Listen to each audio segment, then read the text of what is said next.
Hello, and welcome to ESG Talk, your go-to source for insights and advice from leaders in environmental, social, and governance. I'm your host, Andie Wood. Today, we have the pleasure of speaking with Alex Edmans, a finance professor at London Business School and one of the world's foremost experts on sustainable investment. Alex joined us in season 2 to discuss how companies deliver both purpose and profit. Today, we'll be discussing the shortcomings of data. This is also the topic of Alex's latest book, May Contain Lies: How Stories, Statistics, and Studies Exploit Our Biases, and What We Can Do About It, which is available on Amazon. Alex, welcome back to the ESG Talk show. It's great to be back. I'm looking forward to our conversation. Fab. So last time you joined us, during your discussion, it was you and Mandy, and I believe you acknowledged that while ESG reporting is critical for transparency, there are limitations to data. And I think we're going to dive into some more of that today. You've also obviously written several articles about things like confirmation bias and misinformation and so on. What sort of sparked your initial interest in this general topic? It was after I moved back to the UK about 10 years ago. And why I moved back is I wanted to get much more involved in practice and policy work. So not just academic research, but applying that to real world questions. And what struck me was how people's reaction to the research would depend on whether they liked the findings or not. So if it was a conclusion that they liked the sound of, they say, oh, this is the world's best, most rigorous research. And if it was research that they didn't like the findings of it, they were inconvenient truths, they said, this is just academic, this is purely ivory tower, this has no relation to the real world.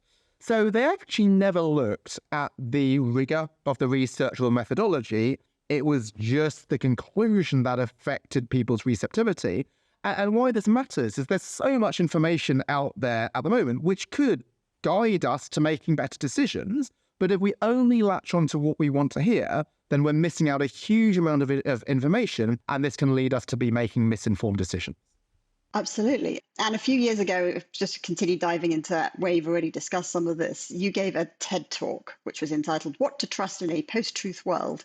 And that referenced things like the term post-truth that the Oxford English Dictionary has proclaimed Word of the Year in 2016.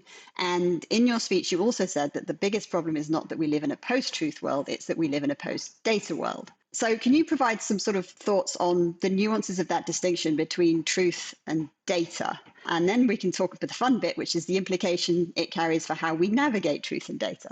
Certainly. So you might wonder why we're talking about misinformation today, because haven't we known about misinformation for a while? And I want to acknowledge that misinformation is not a new topic, but I wanted to present a twist on this topic. So we often think that misinformation is about things being factually wrong. So this could be data that's manipulated. Some of the listeners will know about the controversy about Francesca Gino, a professor at Harvard Business School, who's been accused of falsifying data.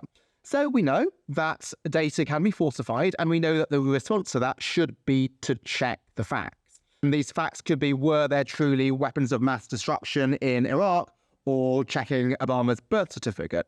But what I want to highlight is that misinformation is more than just checking the facts. So even if the facts are 100% accurate, they could still be misleading.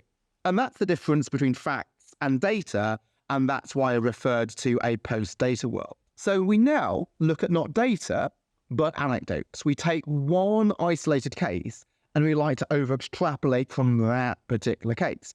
For example, one of the most famous TED Talks of all time was Simon Sinek's talk, How Great Leaders Inspire Action. I loved that talk. The first time I heard it, it was about the idea of passion and purpose and how if you have a purpose, you can achieve some great things. And he uses the example of Apple and claims that Apple became really successful because it started with why. Now, it is a true fact that Apple is extremely successful, the first company to be worth $1 trillion and then to be worth $3 trillion. Now, let's say it did start with why, it had a purpose. How do we know that it was that purpose that drove Apple's success? There could be many, many other things. And those other things could be Steve Jobs' unique innovation, network of contacts, management style, something quite other than purpose. Now, Sinek says, well, let's take a few other examples of organizations that succeeded with purpose.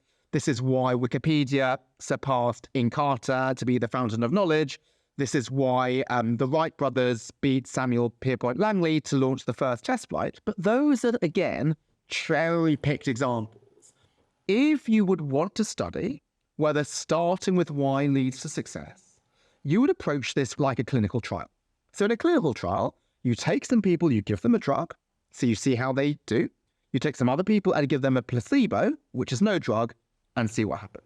So what we need is some companies or organizations or people which had a purpose, some without, and let's see the relative rates of success in these two groups. But we never see this in Simon Sinek's book because he only cherry picks the cases which fit his story. And let me make sure this is not just me criticizing this particular book, but this is something which is widespread. You know that if you point one finger at somebody, there's three fingers pointing back at you. And my field of business schools, we often teach with case studies. We have an example of a company that did X and had a huge amount of success. But how would we know that there's other companies which also did X which failed? We don't know that. We focus on a couple of isolated cases or stories or anecdotes, and we over-extrapolate from them, even if they're the exception rather than the rule. Yeah. I think quite a long time ago, just to add some personal background to this, I had a T-shirt printed which said that correlation does not equal causation because it saved having to repeat it. So I think there's a lot here that is a kind of a minefield.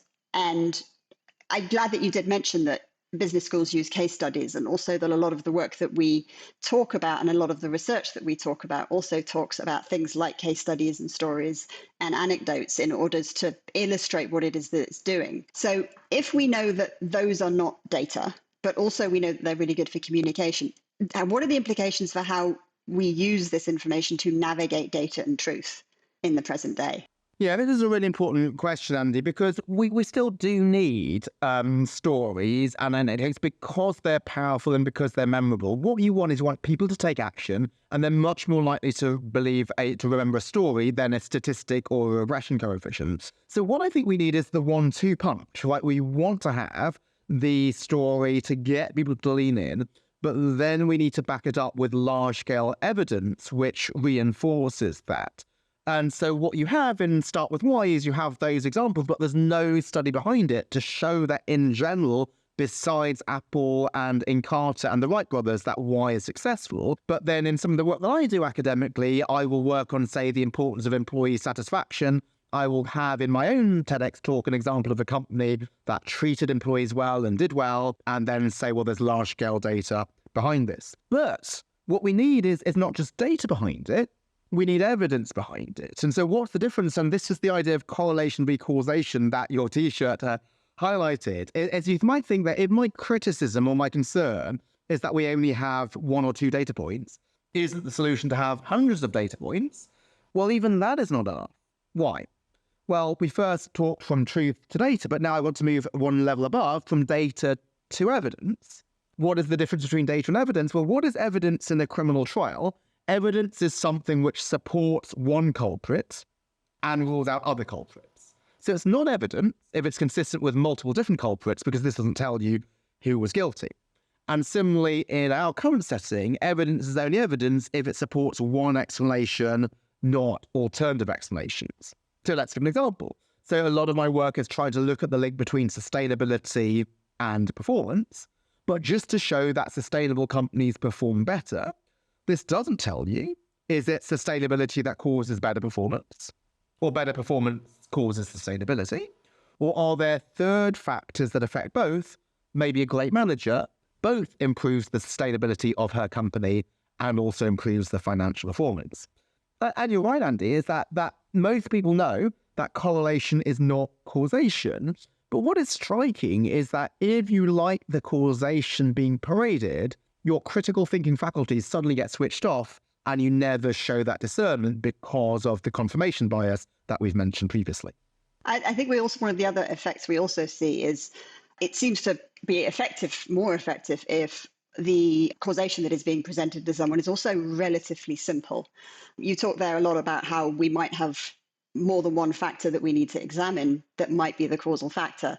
And of course, real world systems, especially if we're talking about corporations and markets and so on, are also very complex. So we might have more than one factor contributing to the causation. And I think it's really attractive when we get a result that says it's this thing and it's this single actionable thing that you can do, which probably doesn't help when people are looking for, they're going to look for results that give them a really simple answer, I think. Absolutely. It could be tweeted in 280 characters. That could be easily shared. It's memorable. And if you want to say, okay, well, the path to better health is to eat blueberries, that is much easier and more palatable than eat blueberries and also exercise and also sleep and also don't get stressed and also take the stairs at work. So if we have one solution, then even if that one solution is not scientifically shown to be the be-all and end-all, that's what people are going to be latching onto. Although eating blueberries and drinking green tea.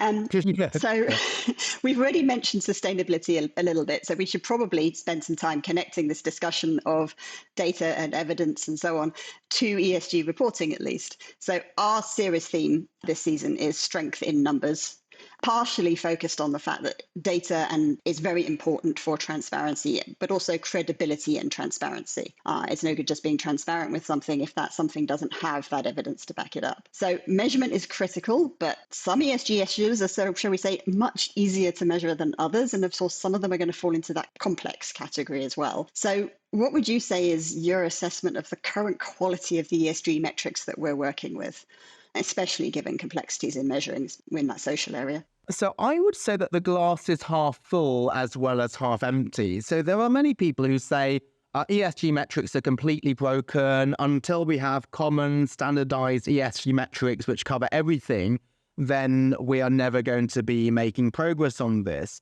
But to be realistic, there's certain things that you just cannot measure. And I think just to recognize this and to recognize, well, the ESG metrics are only meant to measure the things that you can measure. They're not meant to be comprehensive. I think that is a useful starting point. If you think about other things in life, if you choose what school do you send your children to, you can measure things like standardized test scores. And parents know that when I choose a school, I'm not going to just look at the standardized test scores. I'm going to look at sports, music, drama, the general culture of the school. I'm not going to try to measure those things in a quantitative way and combine them with the test score to give someone comprehensive metric. I'm going to realize that the standardized test score covers one thing and I know what it's going to be missing out. And I think a lot of the criticism that comes from ESG metrics comes from people who expect them to do too much. And also, they want to be lazy themselves. They would like to rely just on the metric as one comprehensive measure that removes their ability to have to analyze a company and understand its grassroots.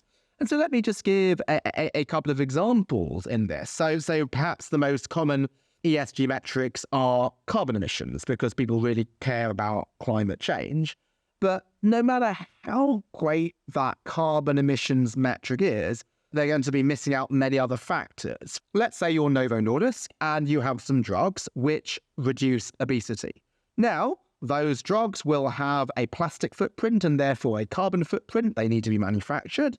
However, if you give these drugs to people and they end up being less obese, then they're probably going to go to hospital less. And hospital has a lot of a carbon footprint in terms of the trips that patients make themselves and also in terms of the resources which are consumed there. But that's something which is out of scope of any of the reporting requirements. Now, I know that there's a view that we should have scope for emissions, which are avoided emissions, but these are things which are so complex to measure, it's really difficult to say, well, how many hospital visits will be avoided through reduction in obesity. One of my other positions is I'm on the Responsible Investment Advisory Committee for Royal London Asset Management, which runs a number of sustainable funds. And we put our portfolio through a tool which MSCI produces to assess the contribution of your companies towards climate change. And we found that the worst offenders in our portfolios were semiconductor companies, because when you manufacture semiconductors, this releases perfluorocarbons to the atmosphere. And that's even worse than carbon dioxide for trapping in heat. Yet, semiconductors can be used for solar panels, right? This can solve the problem of climate change, but it's really difficult for data providers to know exactly what the semiconductors are used for and what emissions are avoided. So to realize that what these measures capture is the amount of emissions created, which is the amount of harm, but they don't capture the amount of benefit, and therefore they're not going to be comprehensive. I think once you recognize that, the limitations of the data, then we will make sure that we use the data as part of an input into the process, but don't rely on it exclusively. Yeah, that makes a lot of sense. And presumably then that would also allow us to make qualitative connections between data. So for example, when we are working on a just transition, say, and therefore we want to look at dual sets of impacts on the social side and on a climate side. And there's a lot of balancing to do.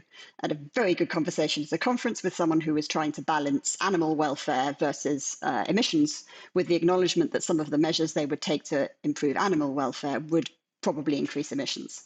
This is really important, and this is what some pharmaceutical companies have to grapple with, because let's say you make a drug accessible to a lower income country that is geographically further, there's going to be a greater carbon emissions associated with that. So there will be a trade-off between environmental and social. And this idea of a trade-off is something that people want to try to sweep under the carpet, because they say, oh, everything is a win-win, or let's just do good, do the right thing. But it's hard to say what the right thing is when one of the actions will be better for the planet and the other action will be better for people. So what is the solution to that? So what some people claim is that you should be able to convert every environmental and animal and social consequence into a number, a dollar number. And then once you have everything apples to apples, then you can compare this. But I think this is just relies on huge heroic assumptions. It is garbage in, garbage out. So there is an initiative called the Impact Weighted Accounts Initiative, which tries to turn everything into money. So it's devised by accountants who believe that you can monetize everything. And so there is this company called Miralex, which takes some salmon, and that salmon, it then cures and smokes the salmon and then turns this into high-priced smoked salmon. And then it exports this elsewhere within Europe. And so for 2022, they reported revenues of 387 million euros, but additional positive social impact of 588 million euros, presumably to get people to switch from meat to salmon. But that switch would still happen even if the company didn't exist, because people would just be eating natural salmon, not smoked salmon. So they're accounting for all of the value chain impact, even though they're only a small part of the process with it. So I think we need to be sort of recognize that the numbers are not everything. As a finance professor, I should love more and more numbers. But if we're trying to measure certain things which can't be measured, then we should, as you suggest, Annie, be comfortable with qualitative assessments rather than just quantitative assessments. Yes, measure what you can with the numbers, but when there are certain things which can't be measured, I think we should be upfront about this and say, well, let's also have a qualitative assessment. Just like many things in life, we choose schools based on more than our standardized test scores. Hopefully we choose our spouse on more than their income and their salary. There's these other factors that we can make life decisions on, and we don't need to try to convert everything into a single number. Yeah, in particular, I mean, ESG ratings. I think we very much see the difference in opinion between the idea that a single metric is incredibly convenient, but also the fact that it doesn't therefore communicate everything that needs to be communicated, which does bring us nicely onto the next question we want to talk about, which is, given everything we've talked about, which in some ways is actually quite complex, what is it that business leaders can do to ensure they're accurately capturing? I think that's to the extent that it's possible to accurately capture data. But more interestingly, how to communicate that data when it starts to relate to ESG issues. How do we talk about all the complexity that we've just discussed without losing the message in the story? I think there's a couple of things. First is to ensure that the data is material. So the issue that I have with standards and frameworks is, as the name suggests, they aim to be standardized. And obviously there are some benefits of standardization, which is that it increases comparability. But ESG strategies and ESG issues, they often differ from company to company. And these measures like carbon emissions and water usage and employee injuries, they are relevant issues, but they might not be the most relevant for one particular sector. So just to give you an example of other things that people have been measuring, so Unilever would measure the number of people that they reach through their hand washing program to teach about the importance of hand washing to prevent the spread of diseases. And that's something which doesn't affect carbon emissions or water usage. One could say it actually makes those things worse, because to wash hands, you need water. For another company, let's say there's a bank in China called My Bank. It's China's first digital bank. They're trying to measure the number of loans they give to small businesses who had never received a loan from any other bank before. Again, that is specific to that bank, which might not be useful for other companies. So what I would encourage a business leader to do is just to tune out the noise from ESG reporting frameworks and to look internally and to think, what would you want to measure to track the health of your business. Even if you couldn't tell anybody you were measuring it, what would you want to track to measure your business health? And those are the things that I would want to report externally as well, are things that I would have wanted to do anyway, even if I couldn't report it to other people. Those are the things that I know that I'm reporting them for the right reasons, because they are intrinsically material to the business, rather than because I'm going to get brownie points from my shareholders and stakeholders for doing this. Then you mentioned your question, Andy, about communicating data. And this may have been sort of a deliberate word choice, but it's a really good word choice, because you mentioned communicating data, not reporting data. And reporting is often interpreted as just report the numbers, but communication is not just the numbers, but also the story behind the numbers. So just to say, well, employee satisfaction has gone up from 73% to 77%, that's reporting. But to communicate it, we'll say, well, what are the areas where the greatest improvement? What are the areas that have actually got worse, even though the aggregate number has gone up? And what are the practical steps that we will take to address that? So yes, the numbers are useful, but what the numbers don't contain, those are the things that should be communicated as well. Obviously, there will be some commercial sensitivities. You might not want to communicate all of your plans, but if you are to supplement those numbers with some color and some context, that will make the numbers even more informative to your audience. Yeah, I think context is one of the things that I've often discussed as can be missing from, in general, actually, annual reports overall, not just as a thing that happens in sustainability reports, but also in the financial report, is that it's not necessarily the case that all the context around a metric or a measure has successfully been communicated. And sometimes that's because of the following frameworks, actually. So, okay, the next question I have here is about the implementation of mandatory disclosures. It's specifically asking about climate risk disclosure, but I think it would be good, actually, possibly still relevant, to talk about what happens when a type of disclosure is made mandatory overall. Because I think there are both positive and negative effects to, especially to go back to our conversation about materiality, to making something mandatory and to bringing something into that world of regulated reporting. So can you talk a little bit more about that?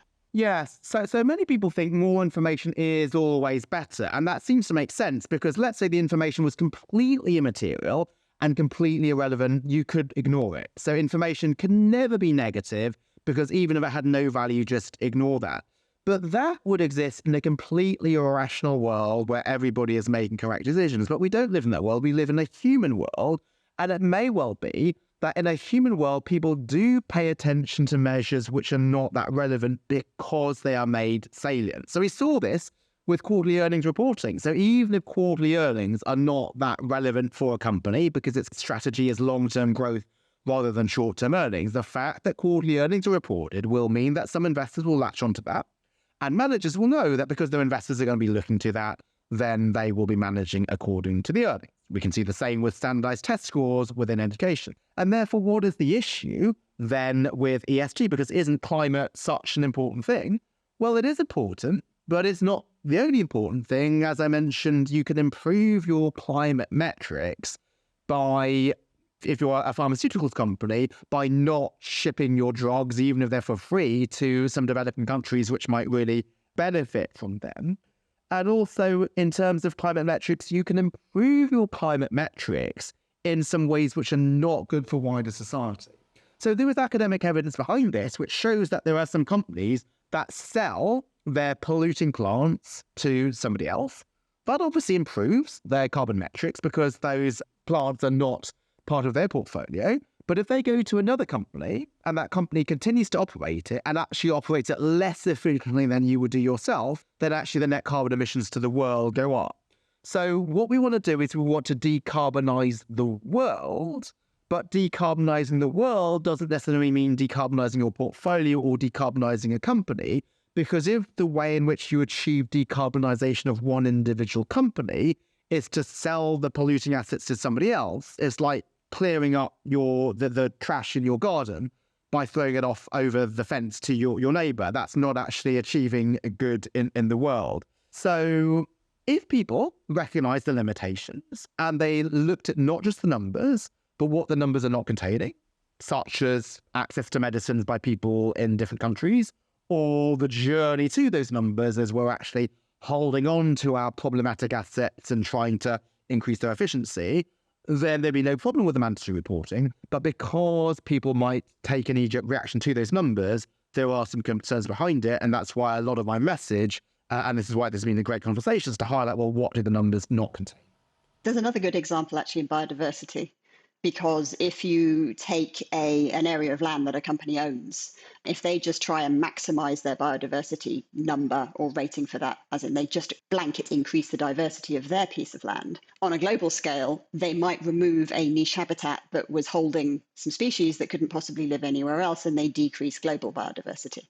So there's some very, very good thorny, interesting things that I think we'll see coming out of nature reporting as companies try and get a handle on how to make that work. We've gone through a lot of stuff to do with data and metrics here, but I think this is back to that story and that communication piece, which is you say that ESG is a movement. As a movement, given all this, where do we think it's headed at the moment? Where I think it's headed, and this is where I'd like it to be headed, so whether it gets there it's still to be seen, is I'd like it to be seen as more mainstream. And this means a number of things. So firstly, mainstream, by highlighting its importance to everybody, not just to ESG people. So a lot of my work is to highlight that ESG issues are business issues. They are commercially relevant. They affect the long-term success of a business. And so this is why, to me, some of the backlash against ESG in the US is rather surprising.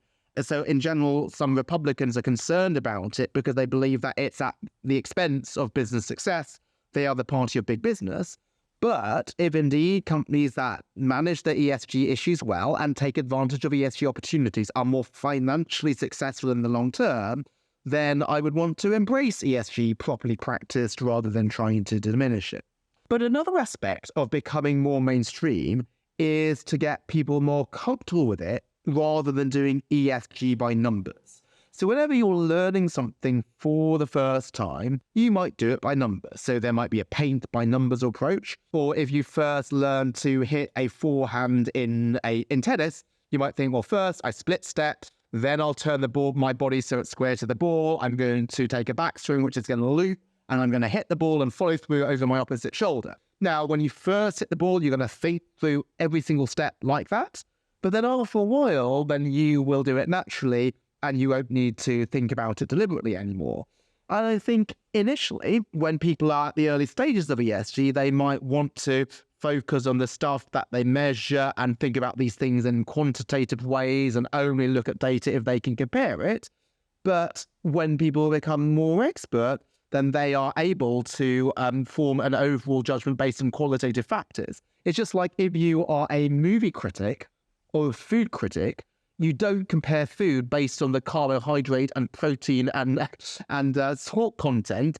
You will form a qualitative assessment of the food and compare that to another restaurant. And that's what you can do with a lot of expertise. And similarly, if ESG becomes more mainstream, then I think people will have the expertise which will allow them to, still use the numbers and recognize what the numbers can show, but also do stuff which is beyond just following the numbers. And it looks at the totality of what it means to be an ESG positive company.